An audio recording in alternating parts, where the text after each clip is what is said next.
পাগল হয়ে গিয়েছো তুমি ত্রিনা? এটা করা তোমার একদম ঠিক হয়নি মাই প্রিন্সেস। আবরাজ জানতে পারলে খুব খারাপ হবে।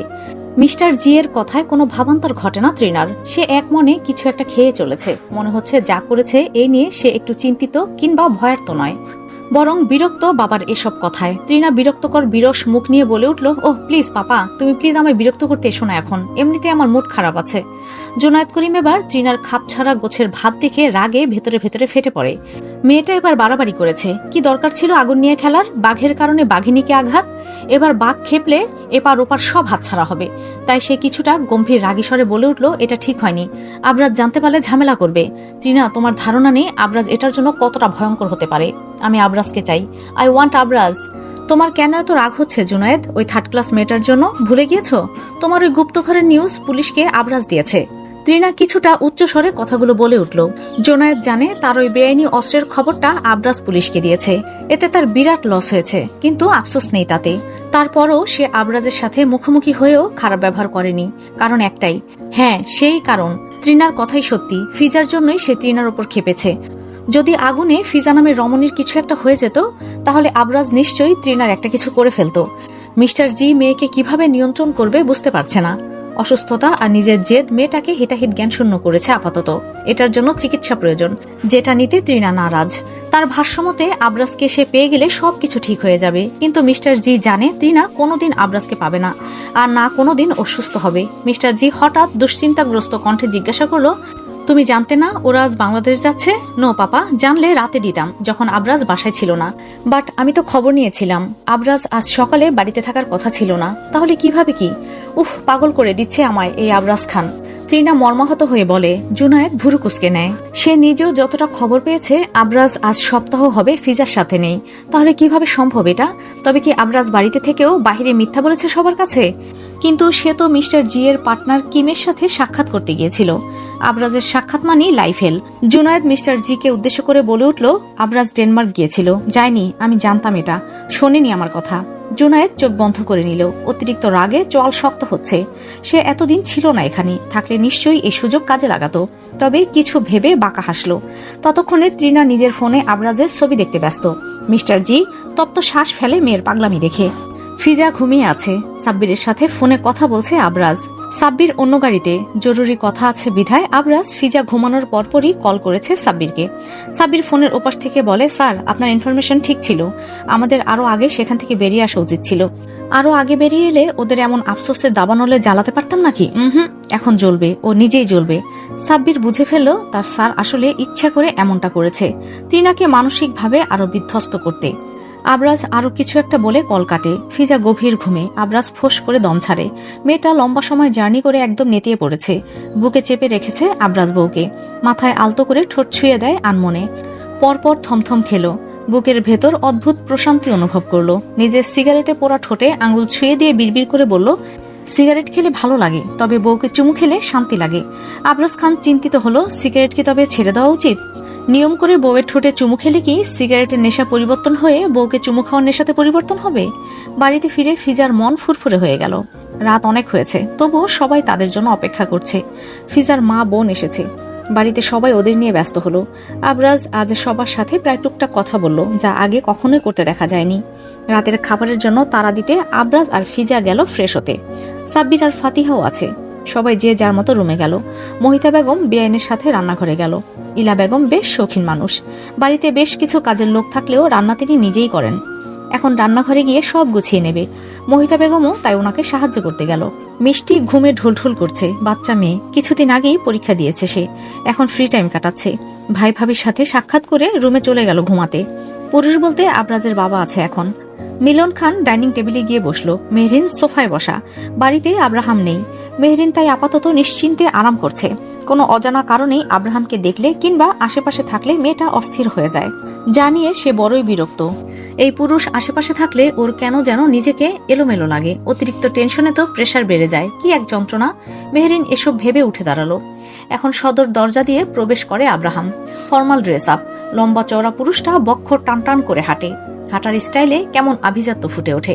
মেহরিন নিজের চক্ষুদয়ের পর্যবেক্ষণে নিজেই থতমত খেল। মাথা ঝাঁকিয়ে দ্রুত রান্নাঘরে মায়ের কাছে চলে গেল। এদিকে আব্রাহাম ওর এমন হন্ততন্ত হয়ে ছুটে যাওয়া দেখে ভুরুকুসকে তাকায় সেদিকে। মেয়েটা একদম চুপচাপ শান্তশিষ্ট স্বভাবের। যেখানে তাকে দেখলে অফিসে কিছু মেয়ে উকিঝুঁকি মারে, রাস্তাঘাটেও মেয়েরা তাকে আর চোখে দেখে। স্কুল কলেজ ভার্সিটিতে থাকতে প্রায় প্রেমের প্রস্তাব পেত, সেখানে এই মেয়ে তাকে সর্বদা এড়িয়ে চলে।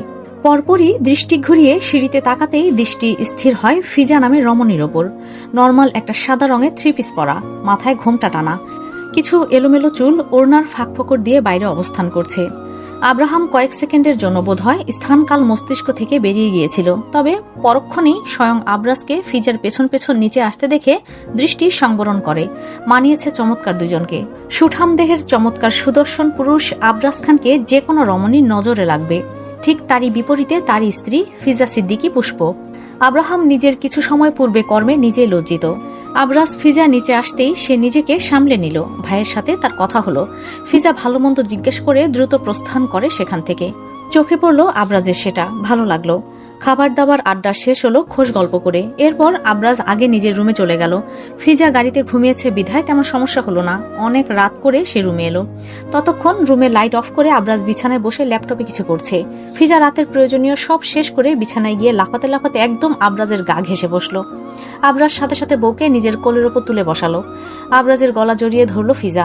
এখনো ল্যাপটপ স্ক্রিনে তাকায়নি মেয়েটা। আবরাজ তার মুখের দিকে তাকিয়ে প্রশ্ন করে, কি দেখছেন? তুমি দেখো। ফিজাকে ইশারা করে ল্যাপটপের দিকে তাকাতে বলে আবরাজ। ফিজা তাকায় সেদিকে। একটা ফুটেজ চলছে। কয়েক সেকেন্ড সেটা অবলোকন করার পর ফিজার চক্ষু কপালে ওঠে। সাথে সাথে বলে উঠল, অসভ্য আবরাজ খান, বাজে পুরুষ ইউ। বলতে বলতে ফিজা আবরাজের গলায় পেঁচানো হাত ছাড়াতে যাচ্ছিল। আবরাজ সেটা হতে দিল না। বউয়ের 2 হাত নিজের হাতের মুঠোয় নিয়ে নিল। ফিজা চোখ বন্ধ করে নিল সাথে সাথে। যা দেখে আবরাজ বলল, আমার দিকে দেখো, আপনি এটা বন্ধ করুন প্লিজ আবরাজ। ফিজা চোখ বন্ধ রেখে অনুরোধের স্বরে বলল। আবরাজ স্থির কণ্ঠে বলল, কখনোই না, তুমি আমাকে দেখো, আপনি বাজে। রুমে কেউ সিসি ক্যামেরা লাগায়? আমি লাগিয়েছি। আল্লাহ রক্ষা করো, প্লিজ এটা ডিলিট করুন। করব, শর্ত আছে। এটা কেমন কথা? ফিজা চোখ বন্ধরত অবস্থায় ভুরু কুঁচকে নিল, মুখ আওড়ালো। এটা কেমন কথা? কেমন কথা মানবে কিনা সেটা বলো আগে বলুন। ফিজা তীক্ষ্ণ ঝাঁঝালো কণ্ঠে বলে উঠল। আবরাজ ল্যাপটপ স্ক্রিনে তাকিয়ে থেকে বলল, তুমি ওই স্ক্রিনে দেখানো ভিডিওতে যা করেছো তা আমার সামনেও করতে হবে। ফিজা চমকে উঠল। অসম্ভব, এটা কিভাবে করবে সে? এটা আবরাজ খানের সামনে শাড়ি পরতে হবে? সে নিজের অনুভূতি সামলাতে পারবে তো? পারবে না। আবরাজ বউয়ের মতিগতি বোঝার চেষ্টা করে। কোনো রকম জবাব না পেয়ে হেয়ালি স্বরে বলে উঠল, না পড়লেও সমস্যা নেই। ওখানে থাকতে যতদিন শাড়ি পরেছ সবগুলো ভিডিও আমি দেখব রোজ, আর আমার সাথে তোমাকেও দেখতে হবে। আবরাজ, এটা ঠিক না। ফিজা অসহায় কণ্ঠে বলে উঠল। আবরাজ গম্ভীর স্বরে জানতে চাইল, কি ঠিক না? তুমি বউ আমার, পরনারী না। বউ এই শব্দটা ফিজার মনে প্রতিবার গভীর দাগ কাটে, আর এবারও কাটলো। চিন্তিত হলো সে। ব্যাপারটা ভাবাভাবি থেকে সোজা একটা সিদ্ধান্তে চলে এলো। খুব বেশি তো চাচ্ছে না, তবে আবরাজের চাওয়ার পথটা ভিন্ন রকম। ফিজা আবরাজের চোখের দিকে তাকালো। এবার বলল, আপনার চাওয়া পূরণ হবে, তবে ভালোবেসে নয়। আপনার কামনা বাসনার চাওয়া আমি কামনা বাসনা থেকেই পূরণ করব। এভাবে বলে না, ঠিক এইখানে লাগে সুগন্ধি ফুল। আবরাজ বুকের বাপাশে ইশারা করে কাতর স্বরে বলে। ফিজা মুখ ঘুরিয়ে নিল। আবরাজ আবার থুতনিতে আঙ্গুল ছুঁয়ে নিজের দিকে করে নেয় মুখ। ফিজা স্বাভাবিক দৃষ্টিতে তাকিয়ে থাকে। আবরাজ বউয়ের কপালে চুমু খায়। অদ্ভুত এক প্রশান্তি এসে মন ভালো হয়ে যায় তার। বলল, আমি আবার বিয়ে করতে চাই। সেটা আমি আগে থেকেই জানতাম। মাফিয়াদের কখনো একটা দিয়ে হয় না। ফিজা তাচ্ছিল্য হেসে বলে উঠল। আবরাজ চোখ পিটপিট করে তাকালো। কি বলে এই মেয়ে, মাথা খারাপ হয়ে গেল নাকি? আবরাজ তার ভুরুজোড়া কুঁচকে মাথায় একটু চাপ দিয়ে বুঝতে পারে ফিজা তার কথার নেগেটিভ কিছু ভেবেছে। আবরাজ চোখ বন্ধ করে ঠোঁট গোল করে শ্বাস টানে। এক লাইন বেশি বোঝাটা মেয়েদের ভুল নয়, এটা তাদের রোগ একটা। আবরাজ তবুও কোমল গলায় বলল, আমি আমাদের বিয়ের কথা বলেছি। যদিও 2 বার বিয়ে হয় না, তবে আমরা বিয়েতে যা যা করতাম ঠিক তাই তাই করব, শুধু কাজের কাজটা বাদ থাকবে। আবরাজের গভীর কণ্ঠে ফিজার চক্ষু কপালে উঠে গেল। নিজের এক লাইন বেশি ভাবা নিয়ে বিরক্ত হলো ফিজা। আবরাজের ফোন বাজে তখন। আবরাজ ফিজাকে রেখে ফোন নিয়ে ব্যালকনিতে চলে গেল। ফিজা তখনও ফ্যালফ্যাল দৃষ্টিতে তাকিয়ে আছে আবরাজের দিকে। জোনায়েদ কবির, আমন্ত্রণ রইল, নেক্সট উইকে চলে এসো আমার দেশে। আবরাজ কল রিসিভ করে হাস্য মুখে বলে উঠল। আবরাজের কথার সম্পূর্ণ বিপরীতে জোনায়েদ জিজ্ঞাসা করলো, মারবে তুমি আমায়? কখনো না। তুমি আমার দেশে এসে আমায় মেরে যাও, আর যদি না পারো তাহলে আমি তোমায় যে অফার করেছি সেটা আমার বেলায় বাস্তবায়ন করব। মনে আছে তো? আমার বউয়ের দিকে নজর দিয়েছ। আবরাজ হঠাৎ রাগান্বিত স্বরে কথাগুলো বলে উঠল। জুনায়েদ অনুমান করলো আবরাজ খান বউকে নিয়ে খুব সতর্ক, হয়তো ভালোবাসে মেয়েটাকে সে, কিন্তু এটা কিভাবে হতে দিবে সে? আবরাজ খানকে কিভাবে সে ভালো থাকতে দিতে পারে? জুনায়েদ আগেরবারও ত্রিনাকে কাজে লাগিয়েছে আবরাজকে পরিবার থেকে দূরে নিতে, সক্ষম হয়েছিল বটে। তবে আবরাজ আবার বেঁচে গেল। হিংসা জিনিসটা বড্ড খারাপ, যেটা জুনায়েদ আবরাজকে সর্বদা করে আসছে। এটার অবশ্য কারণ রয়েছে। আবরাজ জুনায়েদ দুজনেই একই কাজ করলেও আবরাজ সবসময় সবার প্রশংসা কিংবা সবাই আবরাজকে নিয়ে মাতামাতি, যে কোনো কাজের ক্ষেত্রে আবরাজকে প্রাধান্য দেয়। এগুলো নিয়ে বারবার জুনায়েদকে ভেতর থেকে আবরাজের বিরুদ্ধে নিজেকে হিংসাত্মক করে তুলেছে। জুনায়েদ বলল, মারো না, আমি তোমার থেকে তোমার বউকে নিয়ে নেব। আমার বউ? ট্রাই করে দেখতে পারো, আগেও বলেছি। আমার চোখে পড়লে তুমি নিজের চোখ দিয়ে দুনিয়া দেখার কথা ভুলে যাও। তুমি তৃণার জন্য এসেছিলে বিয়ের পর, জানে তোমার বউ? আমি নিজেকে কখনোই সাধু প্রমাণ করতে চাইনি, আর এটা করবও না। যাই বলো, দোষ কিন্তু তোমারই। তবে একটা মেয়ে হয়ে নিজের স্বামী অন্য মেয়ের জন্য তাকে বিয়ের রাতে ফেলে গিয়েছে, এটা মেনে নিতে কিন্তু কষ্ট হবে। সেটা আমার ব্যাপার। তোমার বউ কি তোমার মাথার ওই আঘাতপ্রাপ্ত স্থানটা দেখে না, কিংবা পেটের? আবরাজ রাগে চোয়াল শক্ত করে রেখেছে। তার আর তার বউয়ের পার্সোনাল ম্যাটারে নাক গলাচ্ছে, এটা সে দাঁতে দাঁত চেপে হজম করে নিল। তবে পরক্ষণেই নিজেকে শান্ত করে নিয়ে কল কেটে দিল। আবরাজ রুমে ফিরে ভুরু কুঁচকে নিল। এত দ্রুত কিভাবে ঘুমিয়ে পড়লো মেয়েটা, অদ্ভুত। আবরাজ ফোঁস করে দম ছাড়ে। এরপর লাইটটা অফ করে দিল। পায়ের স্যান্ডেল খুলে বিছানায় উঠে কমফোর্টারের নিচে ঢুকে গেল। আলতো হাতে ফিজাকে নিজের বুকের উপর টেনে নিয়ে জড়িয়ে ধরল। আগে রাতে ড্রিঙ্কসের অভ্যাস ছিল, যা ফিজার সাথে সাক্ষাৎ হওয়ার পর কমে এসেছে।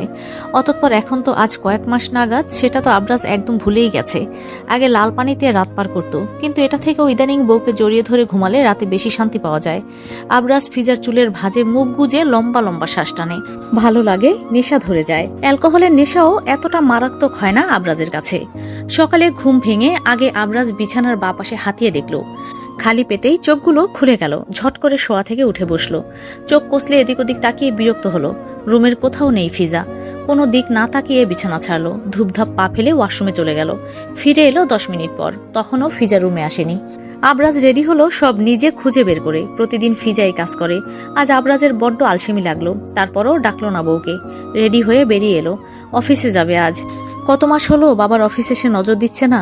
এটা নিয়ে অবশ্য মিলন খান অভিযোগও করে না।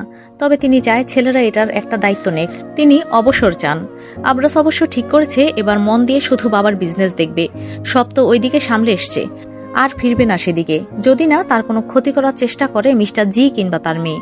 আবরাজ নিচে এসে দেখলো ফিজা রান্না করে। সবার নাস্তা করা শেষ। বেলা 10টা বাজে কিনা। আবরাজ টেবিলে বসতেই একজন সার্ভেন্ট এলো। আবরাজ হাত দিয়ে শুধু ইশারা করলো। মহিলা দ্রুত চলে যায় সেখান থেকে। লিভিং রুম, ডাইনিং রুমে বাড়ির কেউ নেই। মিষ্টি রুমে ইলা বেগম, মহিতা বেগম গেস্ট রুমে আছে। তাদের আড্ডার আওয়াজ শোনা যাচ্ছে। আব্রাহাম অফিসে। মেহরিন সকালে ভার্সিটিতে চলে গেছে। একটা এক্সাম আছে আজকে। আবরাজ প্লেটে নিজের জন্য নাস্তা নিল। খাবার বলতে শুধু 2টো ডিম আর একটা খেজুর খেলো, সাথে একটা কলা। কিচেনে বার কয়েক আর চোখে তাকিয়ে নাস্তা শেষ করলো। ফিজা কিছু করছে সেখানে। আবরাজ হুট করে সেখানে উপস্থিত হলো। কোনো দিক না তাকিয়ে বইয়ের কপালে চুমু খেয়ে বলে উঠল, মূল্যবান সম্পত্তি রেখে গেলাম, রাত পর্যন্ত সামলে রাখবে। পরপরই আবরাজ বেরিয়ে গেল। ফিজা থম মেরে দাঁড়িয়ে রইল। 2জন সার্ভেন্ট আছে কিচেনে, কিন্তু কেউ তাকায়নি। তবুও ফিজা লজ্জায় রংধনু হলো। ভালো লাগায় হৃদয়ে দোলা দিতে লাগলো। কথার অর্থ কি হতে পারে ফিজা বোঝে। এতটাও অবুঝ নয় সে। ফিজা বিড়বিড় করে আওড়ালো, আপনি আমারটা সামলে রাখেন, আমি আপনার সম্পত্তি দেখে শুনে রাখবো। রাতে বাড়ি ফিরে আবরাজের ভুরু কুচকে কপালে 4-5 ভাঁজ পড়ল। কি অদ্ভুত, আজও কি বউ তার ঘুমিয়ে গেল? লাইট অফ কেন? আবরাজ এসব ভেবে রুমের ভেতর পা বাড়াতেই পরপর টেবিলের উপর থাকা ল্যাম্পটা ক্যাচ করে শব্দ করে যখন জ্বলে উঠল, আবরাজ প্রথমে ভুরুজোড়া কুচকে রাখলেও সাথে সাথে সেই ভুরুজোড়া টান টান হলো। ঠোঁটজোড়া অটোমেটিক প্রসারিত হলো। লাইটের উজ্জ্বল আলো অর্ধ শাড়ি পরিহিত রমণীর ওপর পড়েছে। হলদে আলোতে সাদা রঙের সেই শাড়িখানা চকচক করছে। এটার রংটা বাস্তবে কি হতে পারে আবরাজ ঠাহর করতে পারে না। তবে হলদে আলোতে আপাতত সে হলদে রং ধরে নিল। ফর্সা চামড়াও চকচক করছে। গায়ের রং, কাপড়ের রং দুইটাই যেন একরকম দেখাচ্ছে। আবরাজ আস্তে করে ঢোক গেলে তার বুকের কাছে থেকে গলা অবধি শুকিয়েছে। হঠাৎ বড্ড পানির তেষ্টা পেল, কিন্তু আবরাজ ঠায় দাঁড়িয়ে থাকে। ফিজা এত সময় উল্টে ঘুরে দাঁড়িয়েছিল, তবে এবার আবরাজের দিকে ঘুরে দাঁড়ালো। আবরাজ সঙ্গে সঙ্গে চোখের পাপড়ির বন্ধন ঘটালো। দৃঢ় গম্ভীর নিঃশ্বাস টেনে নিজেকে সামলে নিল। গভীর রাশভারী কণ্ঠে আদেশ করল, শাড়ি পরো fast, 10 minutes time, now start your time. Fiza শোনে, তবে শাড়ি কোমরে এক প্যাচ গুজে এলোমেলো শাড়ি হাতে এলোমেলো পায়ে এগিয়ে আসে। দরজা বন্ধ করে আবরাজের সামনে দাঁড়ালো। আবরাজ বউয়ের উপস্থিতি টের পেয়ে সূক্ষ্ম ভাঁজ গভীর হয় কপালে। ফিজা আবরাজের গালে নিজের হাত রাখল, ফিসফিস করে বলল, চোখ খুলুন। কি আদুরে স্পর্শ, কণ্ঠে অধিকার বোধ। পাগল হতে সময় নিচ্ছে না যেন আবরাজ, মাতাল মাতাল লাগে নিজেকে। চোখ বন্ধ, অথচ সেই চোখে ভাসে যেন সামনে দাঁড়ানো রমণীর মধ্যে নিজের সর্বনাশ। আবরাজ কণ্ঠ খাদে এনে শুধালো, প্লিজ কলিজা, শাড়িটা পরে নাও, জ্বালিও না আর। I can't control myself. সুগন্ধি ফুল, আপনি না গতকাল রাতে আবদার করলেন? ফিজা ভুরুকুসকে জানালো। আবরাজ হেয়ালি স্বরে বলে উঠল, করেছিলাম বুঝি এমন আবদার? কেন, ভুলে গেলেন নাকি? মনে পড়ছে না? চোখ খুলুন। খুব খারাপ হবে যদি আমি চোখ খুলি। 1 সপ্তাহ সুস্থ শরীরে নিজের পায়ে চলাফেরা করার কথা ভুলে যাও তবে। নাও চুজ ইউর চয়েস।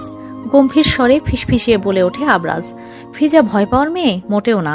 আবরাজের কথা অগ্রাহ্য করে মেয়েটা সামান্য উঁচু হয়ে আবরাজের কণ্ঠনালীতে ঠোঁট ছুঁয়ে দিল। আবরাজ দ্রুত চোখ খুলে এক টানে ফিজাকে নিজের সাথে ঘনিষ্ঠ করে নিল। চোখে চোখ রেখে বলে উঠল, রেডি? যাও, তোমার ইচ্ছে মেনে নিলাম। ফিজার মুখে ফু দিয়ে আবরাজ ছেড়ে দিল ওকে। তারপর লম্বা কদম ফেলে সাবধানে গিয়ে সোফায় বসলো। 2 হাত মেলে পায়ের উপর পা তুলে বসলো। ফিজা সেখানে দাঁড়িয়ে আছে। আবরাজ দৃষ্টি বইয়ের দিকে স্থির রেখে বলে উঠল, প্লিজ স্টার্ট মিসেস আবরাজ খান।